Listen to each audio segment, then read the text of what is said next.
So you do it, Laura. 3, 2, 1. I'll get it wrong. There's no wrong answer in Manchester. Oh, I like that.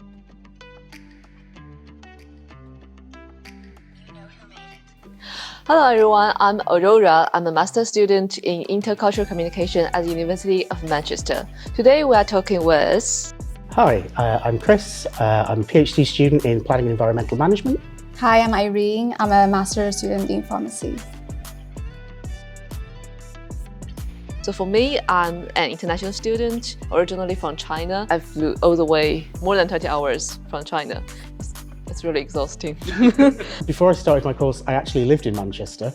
But prior to that, I lived in London for 10 years. I was born in Taiwan, but I moved from Northern Ireland and I came to Manchester. Oh, wow. Yeah. I had one friend who I'd previously studied with, who was doing a PhD at the university. He was actually the person that recommended that I apply for the funding. People can be in their 30s as I was, or 40s as my friend was. And so we kind of sort of grouped together then because, you know, we're two old men in the class with something in common, I suppose. I have cousins in England already. So I think the Asian network is quite big here as well. And then they introduced me to their friends. It was good to have a starting point. Yeah. Yeah. I don't have friends before I came to Manchester, but I really enjoy the state of meeting new people in different contexts. Like I joined the Zumba Society. It's quite fun. I kind of expected to spend 3 years focusing on my research and my data and my project. But because there's so many sort of academics here doing so many different things, some of the geography department are doing a project in Wigan, which is near Manchester, to try and work out how to do consultations about bus services in deprived areas. And so with elderly people, with young families and, you know, groups who aren't necessarily easy to get information from. And they need people to go and do focus groups with them. So because I've previously worked doing that kind of research, and because I've got a sort of a more qualitative research background than a lot of people, I got the opportunity to go and do it for a professional project that a client was paying for, which isn't something I ever expected to be able to do while doing my course. Like, and if papers come out of it, I'll hopefully get my name on some of them. I think obviously as we progress throughout the years, you're supposed to do more. You can't just stand there and shadow people. And I think, especially as I'm going out into practice next year, I'm actually a bit surprised that I know the drugs now. I actually recognize them. I think first I was, how do I remember all of this? But you don't. It's just because I'm so exposed to them. I can know it's easily from what drugs, from what condition, and I can kind of formulate a plan through in my head.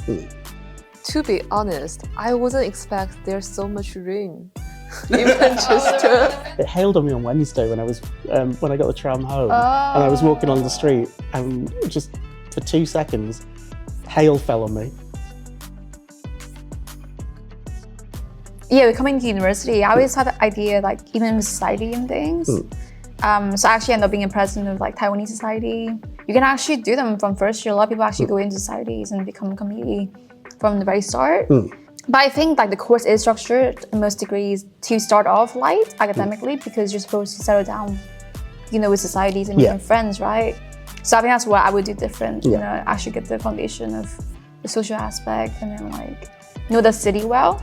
Before the academic stress hit, I'm still using Google Maps trying to figure out where to go, right? It's I think that speaks to me as well. I didn't realise a lot of the opportunities I had outside just doing my own studies until last year, the start of this year, and now I've got increasingly little time left. Yeah, towards the end, and then I want to do all these things. Right? I'm just I wish I'd been a bit more aware of all the different opportunities there were. Cool. I hope to finish my PhD this summer, and then we will see. A lot of people go into PhDs and want to be a lecturer and want to work in universities. And I think while I've not hated, my studies, it's just, I don't think being in a university in the long term is a setting for me. I like using the skills I've got. I don't know if I want to use them in university. But the quite good thing about it is that because I've been able to do all the things, and because I've been able to like keep my other skills fresh and keep, you know, develop new ones at the same time. Like, I've got skills that I can take to other kinds of employers and to, you know, and I just need to work out who they are and you know, harass them until they give me a job. Yeah. At first, I was thinking of doing a PhD like you, but after that, I feel like it's so much work. Ideally, I want to find a job that can sponsor my visa, but it's getting harder and harder, obviously. So maybe I will have a graduate visa after my graduation very soon and start to look for jobs. And also with a graduate visa, I can feel free to change my job if I want to. But if I have the work visa, I need to at least be with them as 3 years or 5 years. So I will allow more freedom for myself. And I think I will be more clear at what I'm going to do at that time.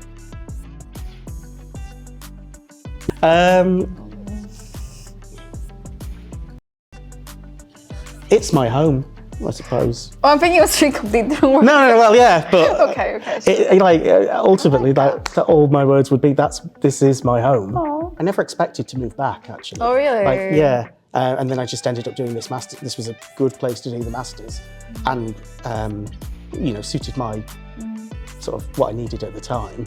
And then I've ended up staying here. So yeah, and I think a lot of people do stay around. I was actually also thinking about 3 different words, but but that's good. So I want to follow your style. Come and enjoy. Ooh. Oh. Can I use 3 separate words? You can. I'm not separate good words. at I think it won't be like progress or advancing, because the city's always progressing. And then the other one would be diverse, obviously the culture. And then the other one would be exciting, you know, music, sports, so many things. It suits everybody's interests. Yeah. You're gonna be bored in Manchester.